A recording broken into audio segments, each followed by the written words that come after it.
let's do some moves. We begin with a stock that has been one of the most defensive plays in this market while really enabling you to play offense at the same time. It is Netflix. Chart's unbelievable. Weiss, you bought more. Yeah, and this was, in fact, my largest position by a wide margin. I've got a very concentrated book, which includes the top positions of Taiwan Semi, it includes Meta, it includes Microsoft, Netflix, and there's one or two other. Look, Josh nailed it. They will do well in a recession because you will cut down the number of streaming services that you have. They have the most content, and they still have pricing power. They can raise prices every year if they want, every 6 months. It won't hurt demand. So, and plus, there are so many levers they can pull. We've seen them start to get into sports. I would expect more of that. So to me, it's just a quintessential stock for this market.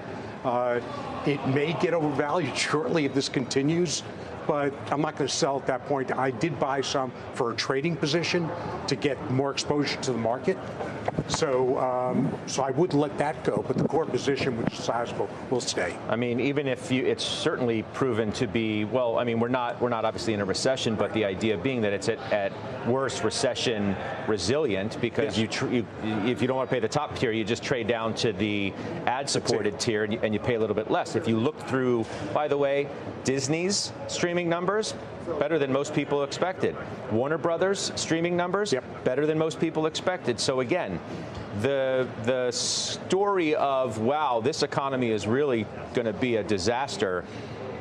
Well, cutting cord has continued, right? So we saw that in Comcast. Sure, but that's more of that idiosyncratic side of that business, right? No, yeah. But it affects every household. Every household needs to pay somebody for something. But people aren't cutting the cord because they're worried about the economy, more or less.